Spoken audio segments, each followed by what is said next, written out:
but more and more we're thinking through like how, when we're at the lower end of the continuum with those distracting behaviors and those lower level behaviors, if we can co-regulate, then what is that doing to avoid those destructive and disruptive behaviors?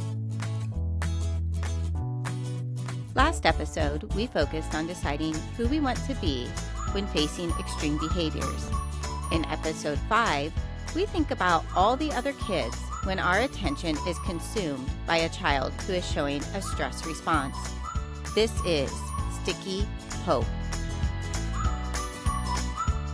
So Becca, in our last conversation, we were talking about just like noticing patterns and who we really want to be when in our classrooms. And as soon as we hit stop recording, you said, but what about the other kids?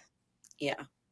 It was just really in my brain, partially because that is often the response I hear from other people when I'm asking people to slow down and look at patterns and reflect about the extreme behavior and that child exhibiting the behavior. One of the first things I hear is what about the other kids? They shouldn't be experiencing this, that we can't expose them to this. This is traumatic for them. We can't let them be around this. And I mean, that in and of itself is a whole conversation, but also like who I choose to be in those moments of extreme behavior and how to handle it is also modeling for those other kids in the room who I want them to be, right? I have to choose, do I want them to be a group of children who are exclusionary, who they are like, oh man, you're so dysregulated that your behavior is really intense, even scary. I don't want anything to do with you ever again. Or do I want them to be able to look at a child having a hard time or a person having a hard time and be like, oh man, you're having a rough day, friend. And I have a rough day sometimes too, right? And so if I want the other kids to be able to get there, I for sure need to be able to have that kind of response and model it over and over consistently for them so that they know like this is just what we do when someone's having a hard time. Um, and I feel like it can be really hard for adults to swallow that. Adults want to protect other children from these extreme behaviors, and in their brain it's like a protective thing. And we mentioned this in another episode where even parents are wanting like their children removed from these situations. And and when you stop and think about it, you really want your kids to stand in the hard with people, right? You want your kids to know how to respond when someone's having a hard time. And I don't think anyone wants their child to walk away from someone who's struggling, right? That's not who we want our kids to be. We want them to be safe, right? Like we need to maintain safety for everybody, but I don't think we want them to just walk away. You've really pushed my thinking on this, Becca, about how we are modeling for others, but like that idea of we all have bad days. Like there are times where I'm not at my finest. Now, because I'm pretty mentally fit, right? Like people Yeah. aren't seeing this just really a dysregulated state from me when I'm out, when I'm in school. And that's true for most of the adults in schools. Like, right? Like we can kind of keep it together. Um, but the the truth is there's days when I show up and I'm just not as strong as what I am other days. And that idea of we all have hard days, and how do I want people to respond to me? Um, I think is really it's just so important to think about. But then also it's then coupled, right? Sometimes where I like, well, my bad days don't look like that. Hmm. Um, or I think sometimes you're like, I'm like, my extreme behavior isn't like that. Or even with kids or parents, like, yeah, my kiddo has a rough day, but that might look like they're withdrawn or they're Yeah. quiet or maybe they're teary. It's not they're throwing every book off the bookshelf at their classmates. And so I think like figuring that piece out too is pretty, it's just tricky. Yeah, and tricky is exactly the word that I use when I'm talking to kids about what's happening, right? Like, ooh, this is a really tricky situation. That friend is having a really tricky time, right? And at home with my kids, like their behaviors are very different, but they all get dysregulated. And we talk about how sometimes our brains are tricky. And when our brains are tricky, what we need most is someone to stay calm and be near us to help our brain come back down and be calm. And I think about, oh, go ahead. Well, Becca, you understand something about co-regulation, and I just wanted you to talk a little bit more about that because here's the thing: like we were saying last time, kids are showing up this way. Parents are Right. sending the best they have. Kids are showing up, giving us the best that they have, which may or may not look like what I expect a person's best, quote unquote, to look like. But there is so much power that a teacher holds to help kids heal. So we're not talking like we're talking about kids maybe who have come from hard places, whose brains are different, like they have Mm-hmm. fundamentally changed, and so they can experience these extreme stress responses. And I would love to hear you just say a little bit more about that idea of co-regulating, especially Yeah, when it's in front of a class, like what we're actually teaching young children or adolescents, because they see this behavior too, and they don't just see it in school. They see it right. at their jobs or when they go to youth group or at taekwondo class. Like we're seeing this all over society, not just in schools. But teachers are uniquely positioned to help heal brains. Yeah, and you even talk about how critical teachers and coaches were in helping to heal some of your kids at home. And I see it happening in real time with my kids at home now. Um, and so much of it comes down to this idea of co-regulation. So there there's all kinds of incredible, amazing brain research out there that, like, if I tried to explain it all right now, I would not say it eloquently, but the idea of like the prefrontal cortex isn't fully developed. So, like, first of all, keep that in your brain. Like, their ability to make decisions isn't fully developed yet. And the younger you go, the less developed it is. And when they become dysregulated, that part of their brain is no longer accessible. They are in their reptilian brain, which is like fight or flight in their very basic, like, very very basic part of their brain where like their thought is survival. And so logic is not something that they can hear.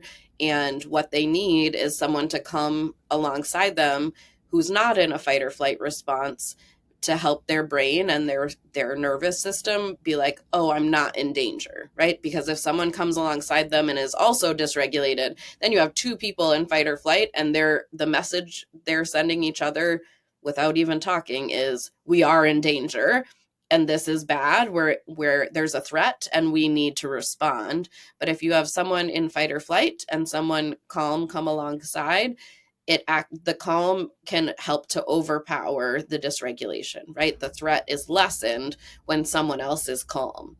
And so with kids, it's really hard to be able to come alongside a dysregulated kid who may be exhibiting some really extreme behaviors and to stay calm. And that's why it's so critical to know how you're going to maintain that calm alongside the dysregulated behavior. And it's something you kind of learn through experience, right? Like you said, baptism by fire. Like, you have to kind of figure out what works for you. The biggest thing that works for me, and this kind of goes against what a lot of people would recommend, is I sit, right? Like, I literally ground myself alongside this extreme behavior. And everyone tells you like you should be up and ready in case something's going to come flying at you or they're going to come try to hurt you. And I can tell you that in my experience, what they do is they come and sit with you, whether they're 15 or 5.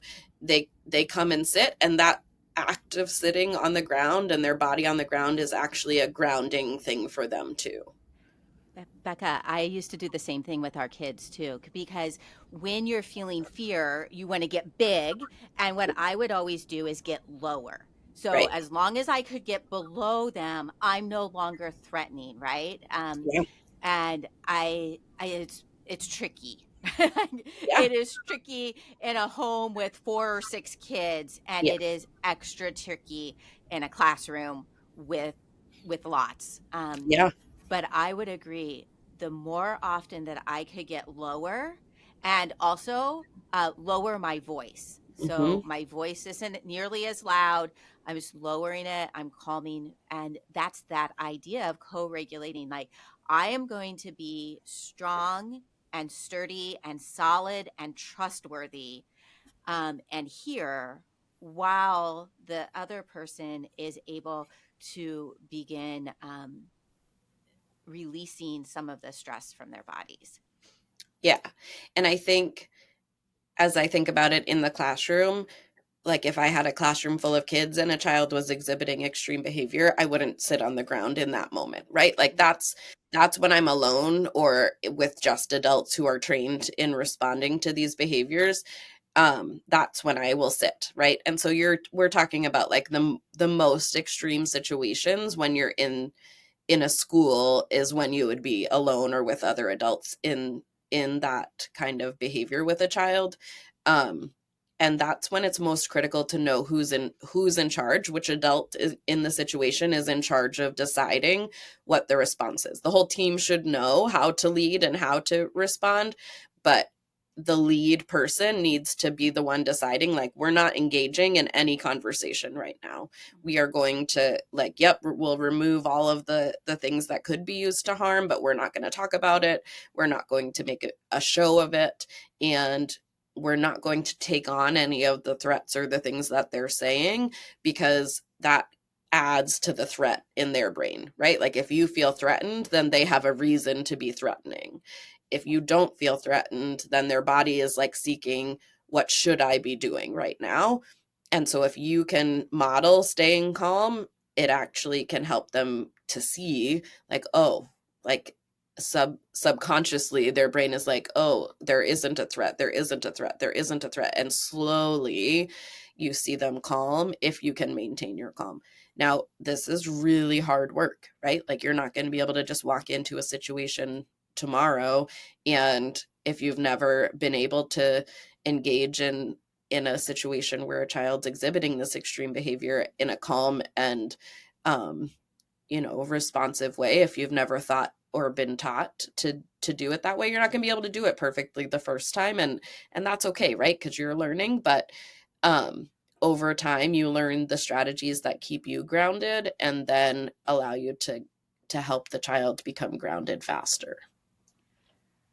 Becca, I'm so glad that you talked a little bit more about that, because I was kind of thinking, so we've talked about this continuum from like distraction to destruction, and you were up there on that destruction end. And I was really thinking more down at the distraction end, Mm, that sometimes we'll see kids, maybe they're being silly or they're getting up a lot. Or when yeah. I think about some of the work that I'm doing in secondary classrooms, um, what I've noticed there is like they're maybe checking out, there's some avoidance, that even I still employ that getting lower, Hmm. to, because it's evening the field, right? Yeah. Um, a little bit. So I think I'm glad that you talked about that, because absolutely, like everything you said, I fully agree with. And I think when we're down on that distraction scale, that's one way that we're not kind of upping the ante or Yeah. upping the stress response, because I'm showing a child, hey, I'm safe. I'm not towering over you. And that has been something I've had to relearn, because Yeah. I've been in education now for more than 25 years. So when I was taught, right, classroom management, it was very much you're in charge, what you say needs to go, and you need to hold people Yeah. to that. And what I've learned, the more I've learned about how brains change due to trauma, is that that's actually not going to get me to instruction. Like, Yeah. I want to position kids to learn so that they Right. can learn standards, they can learn academics. And me just being like big and I'm what I say goes here is not positioning kids for their learning.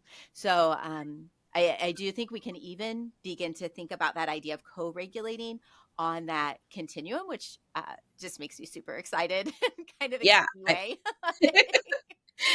We, yeah, you and I love to think about how this looks at all of the different stages. And I think that like my brain tends to go to that more extreme, but more and more we're thinking through like how when we're at the lower end of the continuum with those distracting behaviors and those lower level behaviors, if we can co-regulate, then what is that doing to avoid those destructive and disruptive behaviors um, that are extreme and intense? And I think that we just keep coming up with more conversations to have, but that is where a lot of the most important work can happen, in those early stages and that co-regulation. And it keeps us grounded for the reason why we're in school, which is to learn, Right. right? Like, so Hmm. we're, and I think like that's been a big shift in my thinking as we've been talking, is like, it's, it's about positioning kids to learn. Yeah. It's also about helping kids heal so they can have these really fruitful lives. But I'm seeing the bigger picture of it the more that we talk. If you enjoyed this podcast and would like to hear more, please subscribe wherever you like to listen to podcasts. And if you'd like even more hope, check out our website, stickyhope.com, for tools, resources, and more. This episode was sponsored by Choice Literacy, a powerful hub of articles, videos, and resources for teachers by teachers.